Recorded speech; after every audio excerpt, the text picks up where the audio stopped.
Inga ua kula I mai le fai ngā mālo ni ngai whiwhiria. O ke topa se o mai le masinga le ngai. E fai a singa whangongo lo ngai kangaka. O ngole kele o whasea. Wa au mai si o kumalo ngole o nganga le fo mai o lo le mako kumalo. Fai mai le sakaua. Laua fionga. Sa usu e mo maua.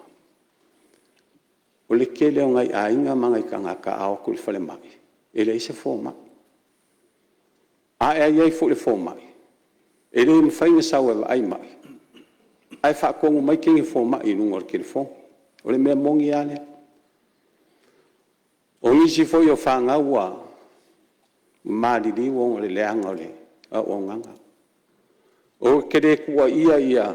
Ka mai kai sisoi fuai. Ka mai kai fo mai. Ai pe whakuku lau kau kalanga. O le fo mai le mako kumalo.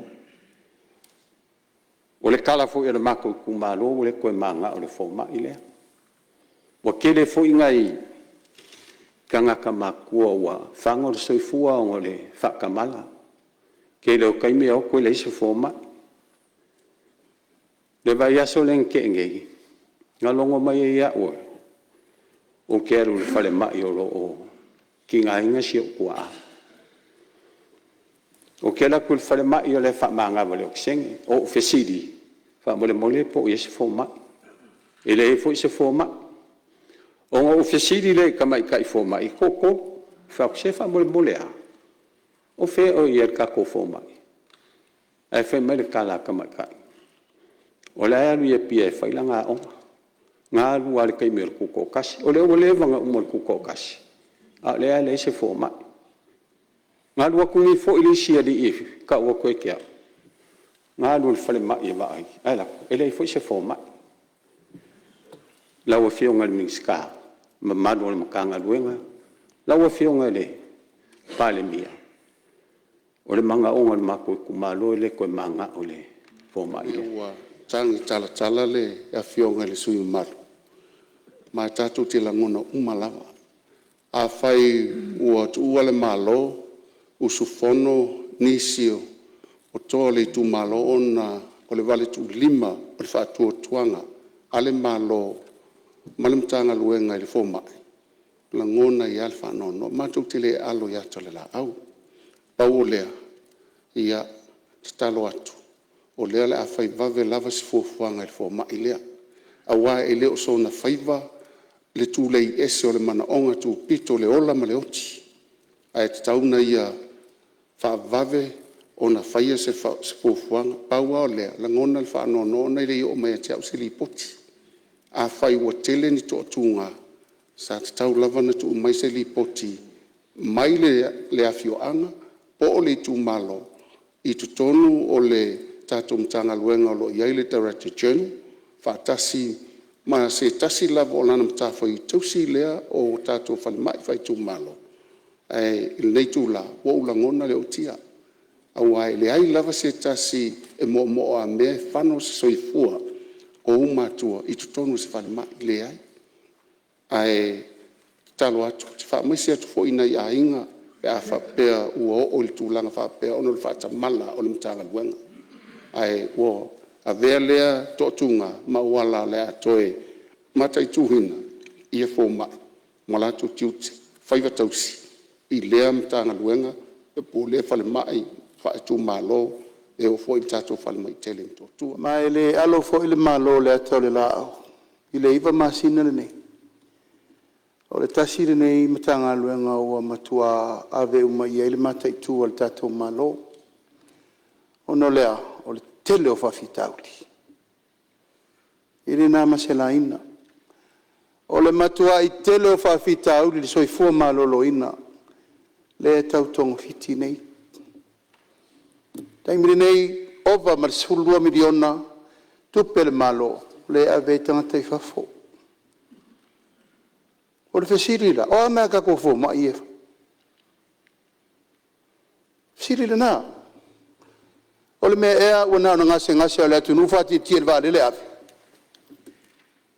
lai whaafonga mai le sosi a lau fo mai Samoa. Sa au o atu tātou wheloa I matana noa o la le manu lauti. A mole mole le sosi a fo mai se isila sila I whaafitau li o le official se fo maloloi. Isila to toa o ai. O ai atua I ele tunu o fo mai. O le la tau le matawhai o le tonga fiti o tangata mama.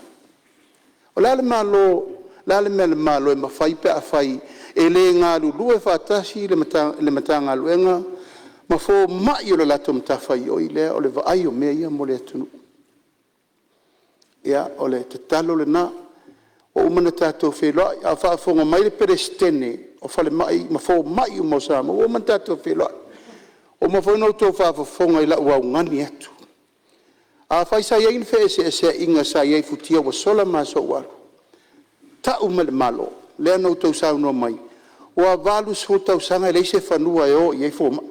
La lau tari na whai. Whai nei a wa avel whanua e whai ele ofisa tu tonu a fō mai umai Samoa. Whau le lato whale. Le veta pena le whale. O teine tau si soi fua. Ono le alfa moe moe la lea e atu ngalu i ele sui o vaisinganu. Mai le alo fo I whaniwa le ale pol tato vai ngā whau whai. Whai loa langa tauna whai loa. Ele na vai singano fo ele tu pol me le fo kupu sa foko. A me no fo mal fo mai longa whare le kua kalonga mar kerfongi tuitinga o mai. Ai sa no whapea ina whai le mere le tunu. Ale mea lau whionga le whonga wheterai. Ele se mea tupu nei. O le mea walewa na tupu mai no fo ingo mo vai. Ele whapea la alto tusi le limba. Ai fai le fai unga ma le fo I le taimire nei. Au whionga soi fo malo loina. A fai lo wale ma fai e tato fo ma in fai ngaluenga.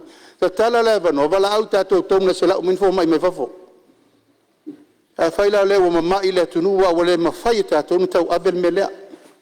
Mai le tu au no ina le malo langa o le ngase le tunu. Ala lewa mori tu mai le tu inga me la lea.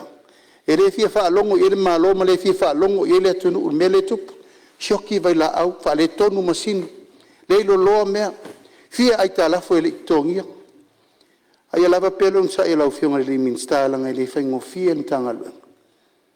Le whaingo fie o le tau whetu na ia o whatasi whanifo. E le o whatasi. Ai whai al me manga o isi la whainga o isi. Whai kong kalake isi. Ai alava pelo o nsa e o le tau tonga fiti il tatou whamai mai. A o mea te tau na wha longo mai le atunu. Teu wha peo puni po tau mua alo sesi. O le sosoni atu na ina ia so longa le leimtanga luenga o le seifo malo loina.